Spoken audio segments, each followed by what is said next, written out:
tell me what you're doing today. Okay, so we're doing it's our day at the seaside at the Brewhouse. So as you can see, we've got live bands playing, we've got donkeys, we've got a boat down the river, we've got an indoor beach, and we've got games about to start over on our Somerset Square in a second. So yeah, bit of a celebratory day. We've got great weather for it as well for St George's Day.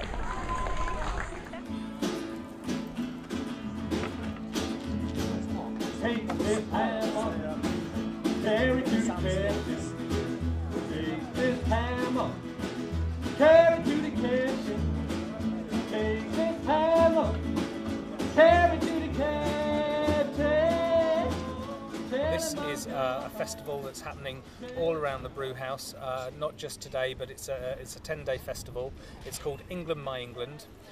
We were looking to programme this season 9 months ago, and we just happened to notice by the dates that it was going to be the Queen's birthday on April the 21st, April the 22nd was Good Friday, the 23rd of April is of course St George's Day, then it's Easter Sunday, Easter Monday, and then the following weekend was going to be May Day.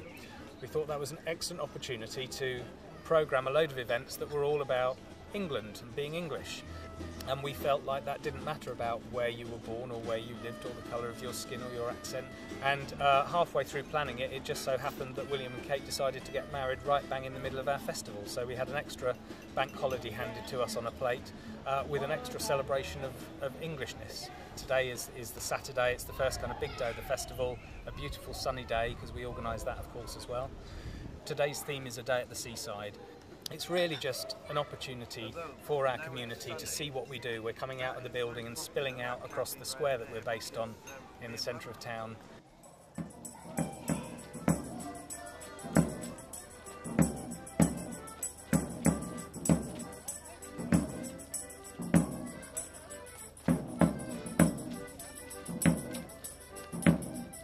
There was a long campaign by the people of Taunton to create a theatre and arts centre here for them. As part of that long campaign, a piece of land was identified right here in the centre of the county town, right by the River Taunton.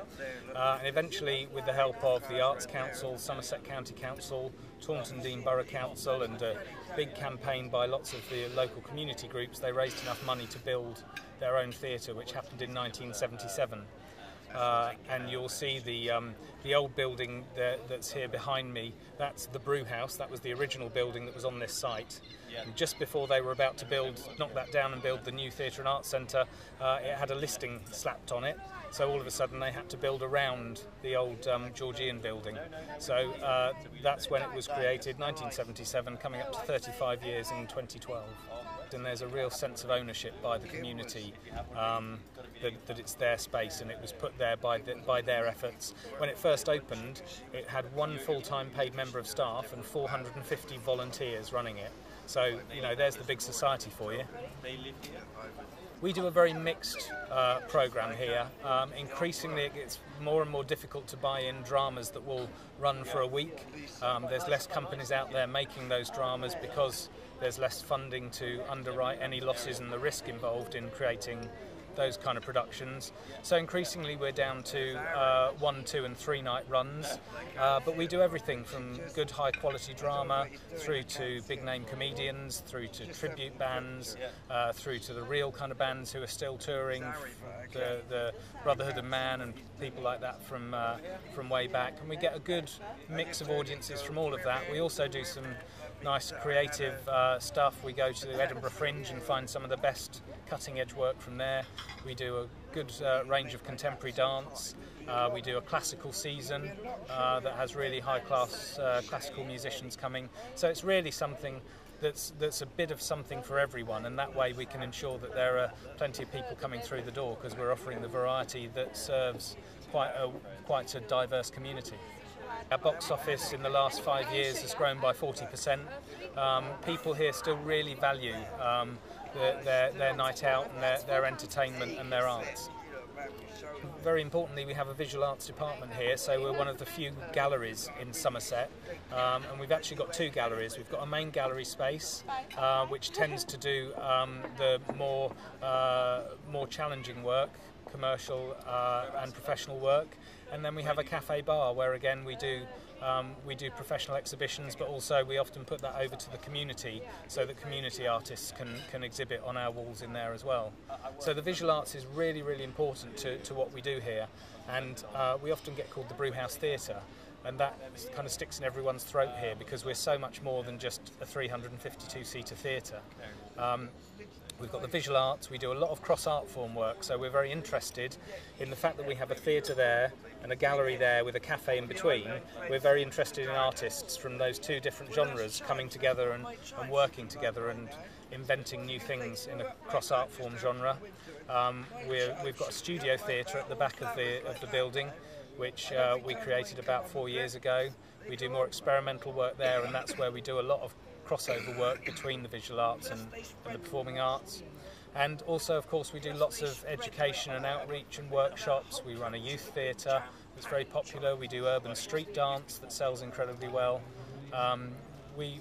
One of the most important things that we are, especially in the current climate, is we are a hub for the community, for artists and so on. And one of our remits is to provide progression routes for artists, so they can come here, they can show their work on our cafe wall and aspire to get into our gallery.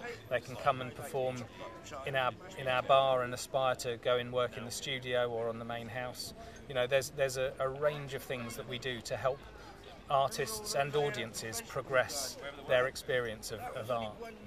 In the summer we work with about 20 to 30 young people who put on a professional performance on our main stage. They come in and rehearse with us for 2.5 weeks and then go on to perform for half a week. And we treat them entirely as professionals. They're 16 to 25-year-olds. And this year we're doing George Orwell's 1984, which will be interesting in the current political climate. That's kind of why we chose that, to engage with that kind of discussion with young people. Last year it was The Taming of the Shrew, Romeo and Juliet, Macbeth before that, and before that we did some musicals, Les Miserables, and Around the World in 80 Days, and Singing in the Rain, things like that. So we're very keen to work with young people, and we're aware that actually for a county town there's not an awful lot to offer young people here, and the transferable skills that they get, not just from performing, but we have shadow directors and shadow technical team and shadow producers, so they come in and learn how to manage projects and things. So all of those things, even if they don't go on to work in the arts, it's just really, really key that young people come in and engage and find that confidence and make friends wider than their social circle at whichever school or college they're at. Obviously we're concerned about the funding situation. The problem that we've had is that because Somerset County Council decided to cut its funding to the arts more publicly and more radically than any other county, and very quickly, it's meant that actually the national money that would normally have come into the county from outside has been badly affected by that decision. And ultimately what you will see in the county, I think, will be less work or less quality work, because ultimately good quality culture costs and needs kind of to be underwritten to a certain level of risk. So what you will see is I think you will see a change in what's out there, and there may be some arts organisations that will be threatened by the fact that their risks aren't underwritten. It basically means you'll be taking less risk.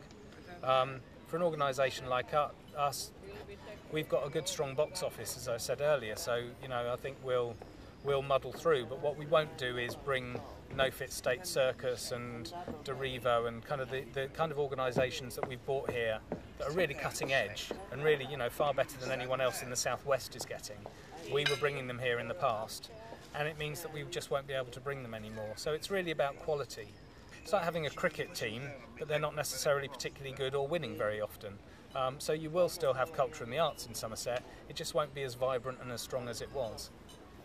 In the past, there's been very little investment from local authorities, and therefore there's been very little investment from people like the Arts Council, and that's they play off against each other, and that has meant that traditionally in Somerset we are the lowest funding per head of regular funding for the Arts Council. So for example, if you live in London, you get £63 per head spent regularly on the arts in their national portfolio. If you live in Somerset, you get £3 per head. And that's quite a considerable difference. And of course there's going to be a difference in urban and rural provision, But even so, that kind of level of difference, it does mean that Somerset is amongst the lowest funded counties in the arts in terms of national funding. And of course local authorities respond to that by also not putting their money in because there's no match funding. So it is an unfortunate situation, but yes, it does mean that we're a resilient lot, and there's a lot of artists working in Somerset who have got used to that. It's just a shame when the creative industries is the biggest growth industry in the county that we're missing out on, you know, hundreds of thousands of pounds worth of public money being invested into the county by government because of those decisions. We'd applied for £800,000 worth of government money to be coming in over the next 3 years. Now, you can argue about whether government money should be going into the arts or not, but just bear in mind that £800,000 isn't not going into the arts, it's just going into the arts somewhere not in Somerset. So just from our own point of view, we know that there's that 800,000 not coming in. And if you think that there isn't one single venue in Somerset that is receiving that money, and you look around at how many venues there are in Somerset, the Merlin Theatre and the Octagon, and Strode Theatre, you know, if we were all in that region, there's a considerable amount of government money for the arts that the government still want to spend on the arts because they understand the importance of us to the economy and how we actually make money rather than lose money. But that money's going to other counties, not to Somerset. Come to shine down on me once again. Well, it rained when I found you, and when I loved you, that's why I'm doing well with her. Tell me why you're here. Over to you, Pete. Yeah. Go on. Just to have an absolutely historic, meteoric day beyond epic proportions, to hear some live music, catch some rays, have loads of beer, loads of food, and basically swing from the chandeliers. How does that sound? What do you think it means to be English? If you could just